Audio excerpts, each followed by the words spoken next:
Hi, my name is Daniel Adset, and this is my fourth instructional video, and it's about how to write a best-selling novel.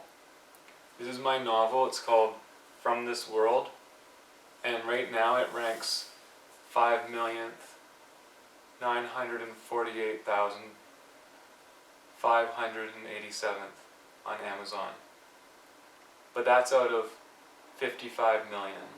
So that means that if I picked this novel in any other book at random on Amazon, it's a very good chance that this would be the best-selling of the two books.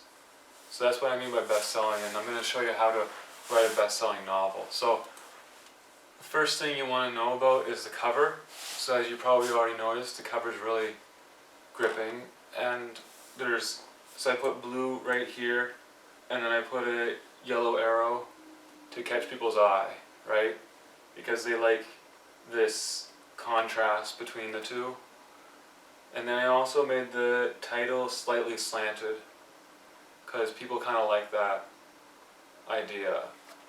And on the back, I made another arrow, and it's also slanted, like the title on the front cover. So it kind of gets people's attention. It's not an ugly cover. It's not generic. It's what I call gripping. And then that's what you want to do. You want to have a barcode too. It can be fake or it can be real. Mine's real. And then you want to have the press name here. Mine's Hammond Press, after the German writer Hammond. And then you'll want to, for the words on the back, you want to have a short excerpt from the novel to get people's attention. So I'm just going to read it for you. I don't want to talk about these aliens anymore. When I think about them too much, I get a headache, as if a tight band is being wrapped around my head. I begin perspiring and my breathing picks up. So that's a really gripping bit of the novel, and I put it on the back to catch people's attention. Then I also have two quotations. A lot of novels you find in bookstores, they'll have quotations saying it was like the best novel they ever wrote, or the best novel they ever read. Usually it's by famous people like Stephen King or Margaret Atwood or Danielle Steele, or there's a lot of them like that, and they'll just put stuff on books and people will buy it because they're famous. So there's two methods you can do to approach this. One is the Taylor method, and it involves using an obscure name, maybe of someone who doesn't exist.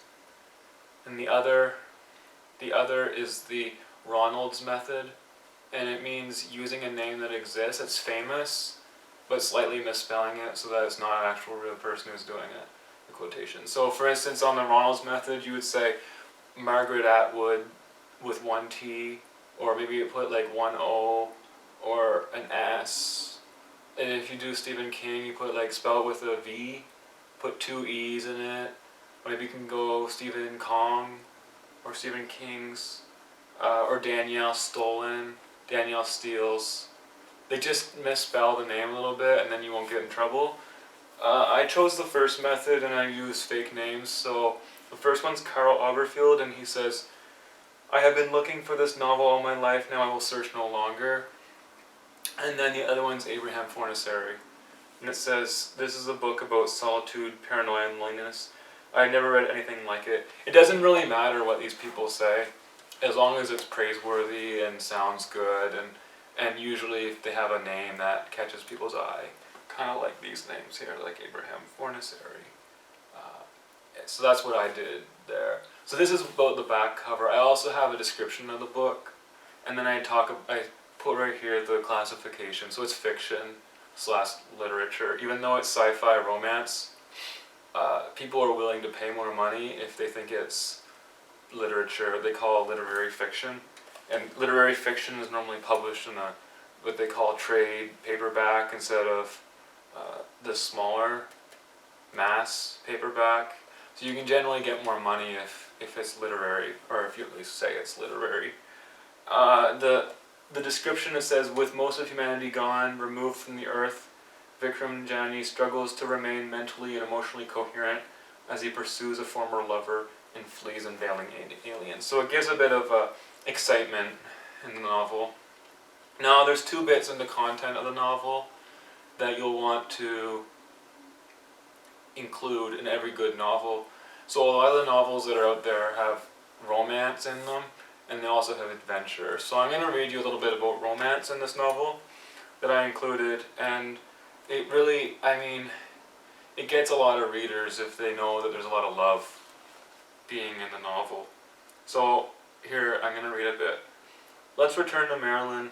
After she turned the dial on the stove, setting the cookies to bake for 25 minutes, Marilyn asked me if I'd like to see her hamsters. I said I would, and she took me into her sitting room where several hamsters were sitting or eating or running around in a hamster cage. They were no different than any other hamsters I had seen, but I still told Marilyn that they were cute. She asked me if I'd like to hold one, and I said that I wouldn't mind holding two, and she laughed and picked two out of the cage, and I gave them to me. I held them for a while, held them up to my face so I could rub their fur against my cheeks, and then returned them to Marilyn, who placed them back in their cage. Want to see my books? Yes, of course. Marilyn led me across the living room and over to her bookshelf. She picked a book off one of the shelves and handed it to me. It was full of trite pictures of bunnies and puppies and kittens all laying, sitting, or playing in improbable settings. What duck would naturally wish to sit in a room full of beach balls? I told Marilyn that the book seemed interesting, but when she offered to lend it to me, I declined. So that's some romance, because she's showing him some of her books and introducing him to her life. And people like that. I don't want to give away the rest of it, where it gets more intimate, but that's just the beginning, and it's like romance, and it's people like that stuff, and it sells well too. The other bit is adventure, and I'm going to read you a bit about the adventure in the novel. So I don't want to give it away. Again, it's only on page 63 out of 183 pages, including the acknowledgements and the about the author bit. So here I'm going to read on page 63, and it says, "Still cautious, I carefully stepped along the hallway until I looked to my right and noticed a men's bathroom with a line of stalls, and beyond that I assumed another line of urinals with sinks on the opposite side. It didn't take a careful look, though, to notice that one of the stalls was occupied. The third stall away from the hallway was kept open by a man's two quite hairy legs, and the book he was holding in front of him. The door on the men's bathroom was propped open so I could look inside without squeaking the door and see the window on the opposite side of the bathroom. It let enough light in for me. The stalls were not very large, not large enough for a man to sit comfortably on a toilet and extend his legs while reading a book. So the stall's door was open, making it obvious that there was a man inside. I assumed that this man, the man reading his book on the toilet, was the same one who had visited me at my apartment, and so I softly called out, 'Excuse me, sir.' He jumped, bouncing the door a bit. 'Why'd you follow me? I thought I told you in the clearest of terms that you must not follow me.' I didn't know how to respond. So there's some adventure there, where he goes into a basement and finds a man reading books on a toilet. So that's pretty much it. And if you follow all those suggestions, including some others too, which I probably forgot, but there's another special thing about the book too, which maybe even people who read the entire thing don't know about.